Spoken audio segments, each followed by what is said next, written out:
Have y'all ever felt like God is calling y'all to do something big, but y'all are scared or doubtful of yourself that you can even achieve what God has for you? Well, if that's you, stay tuned for this episode because we finna get into some.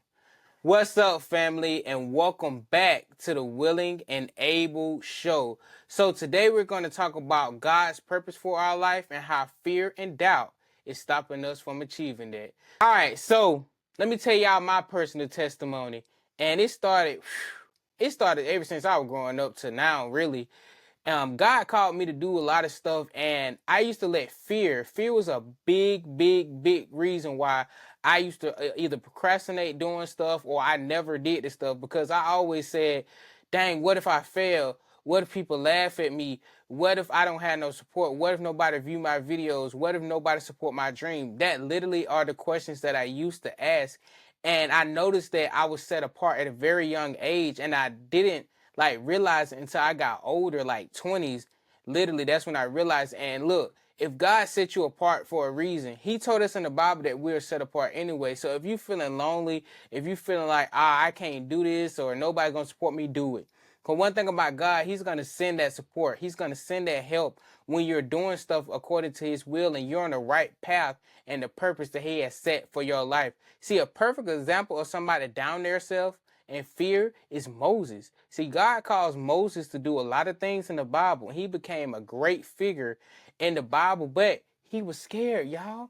Yes, he was scared. He even told God, look, I can't talk. See, Moses had a stuttering problem. He couldn't really talk for real. So God was like, look, I'm finna use your brother to be your mouthpiece. See, God is going to send the help. You just got to move. When God say move, you move. You don't ask questions. And I know that's better said than done. And trust me, man, look, I still struggle sometimes. I'm just be transparent. But when God tell you to move, move.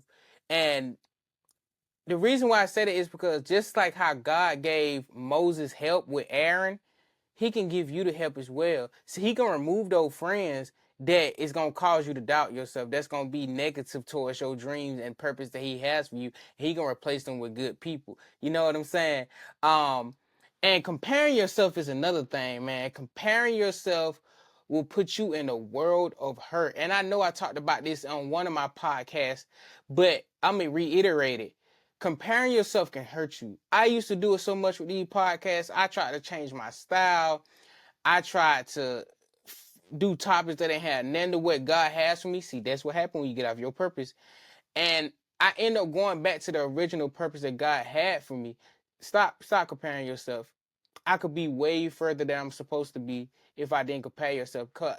9 times out of 10, man, them people fake anyway. All that stuff on social media is fake. People just do stuff for likes. They ain't really doing nothing for real, or they ain't doing nothing that is according to God's purpose. See, when you go with God's purpose, oh man, you're gonna sell. It might take you a little longer, but when it start rolling, oh God God gonna show everybody what he did. So keep doing what you're doing, what you are doing. You are the niche. Find your niche, meaning find your specific audience, set of people, whatever you want to call them, and stick to that.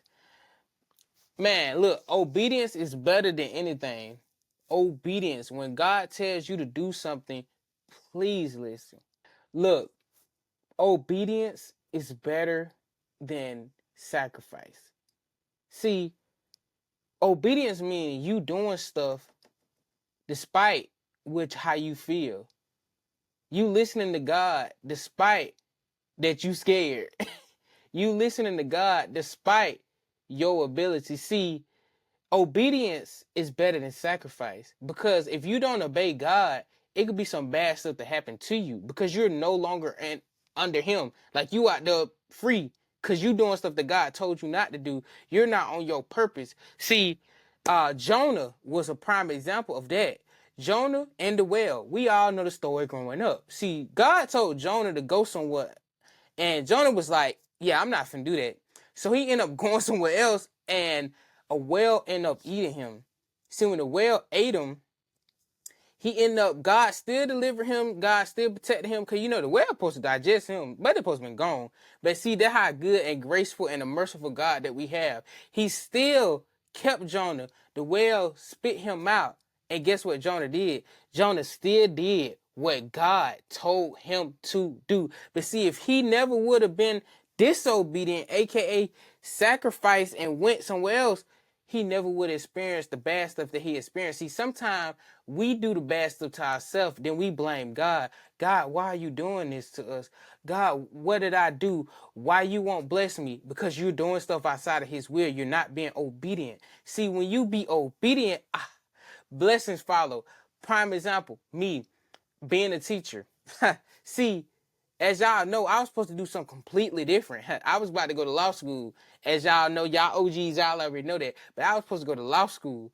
And everybody was telling me to be a teacher, be a teacher. But I was like, man, no, I ain't finna do that. I ended up being obedient and applied to be a substitute. I've been being obedient. And then I became a teacher within 6 months. But see, if I never would have been obedient and listened to my brother say, hey, it's a substitute job open to go to apply for, I wouldn't have became a teacher. I wouldn't have impacted the people that I am impacting now. Look here, I just had one of my students who gone off to high school now. She wrote me a letter, and I literally read that letter, and I was like, oh my God. She literally almost brought me to tears, man. Boys, it's okay to cry, man. It literally almost brought me to tears because I sat there and thought about it like, dang, I am doing the right thing. I am doing what God has me to do, because that piece of paper that girl wrote that letter on is evidence. It's evidence. Then I had somebody else tell me, Mr. Bryant, thank you for everything. Like, look, when God tell you to do stuff, please be obedient. I know you're going to doubt yourself. I know you're going to be fearful. I know it's going to be negativity to come in your life. Those three things are the devil. That's not of God, people. That is the devil. The devil wants you to be distracted, or the devil wants you to not do God's purpose because, look, he knows something big and something good's going to come out of it. He just don't know what it is. He don't want you to know. I'm going to be transparent. Shoot, it took me a minute to shoot this podcast. Man, I was procrastinating like a mug. But one of my friends told me something that stuck out to me. She said, this is your ministry. And I've heard that before, but that one just stuck out to me. It's like God was reminding me, this is your ministry. Be obedient. I had to be obedient. I had to get off that game. I had to stop being lazy. I had to get on this podcast because I could help somebody. See, obedience is better than sacrifice. Here's some steps for y'all who need help getting to the purpose that God has for them. All right, let's get into it. So step one, you got to spend time in prayer, and you have to fast. You have to talk to God. You have to read the Bible. You have to talk to God. Get in your secret place, whether that's your car, your house, your closet, the bathroom, the shower, wherever your secret place is. Go on a walk, wherever your secret place is. Talk to God in prayer and ask him to guide you and show you which path to take that is according to his purpose. Fasting, because in the Bible it says, and I hope I'm quoting this right, y'all. It says some prayers are answered only through fasting. So we have to fast. Another step is ask God to show you what is your calling. See, a lot of us just think we know what our calling is. No. Ask. Asking you shall receive. That's scripture. Ask. Don't think. Ask. And ask God to like make it confirmation so you can know that it's 110% you're on the right path and this is what God has for you to do. The third step is surround yourself with positive people. Just like I was saying, those negative people in my past would not thrive in what I'm doing now. They would hinder me. Be around positive people. I have people I can call right now about podcasting. I have people right now I can call about being a teacher. I have positive people right now showing me love on my videos and telling me to keep going. Man, even before I started this podcast, I had people motivate me to start the podcast because I was building that circle. God was giving me those people early. And the fifth and most important step that you need to do, y'all, is speak God's word over your insecurities. Because see, that's the devil. Like I said before, that's the devil trying to get into your mind. Say, get thee behind me, Satan. I say that all the time, man. Get thee behind me, man. You ain't nothing. It said we step on scorpions and snakes. The devil has no power. You got to speak like that to yourself, man. And I do that sometimes. Sometimes I forget. I ain't gonna lie to you. But for the most part, I try to remember that even if it's get ye behind me, Satan, I'm still speaking positive into my life, man. So do that. Remember, blessings follow obedience. That's something my pastor always say. Blessing follow obedience. But I really hope this video helps somebody today. And if you know somebody struggling with this, definitely share this video with them. But y'all already know what time it is. Y'all have a blessed, positive, and a productive day. Peace.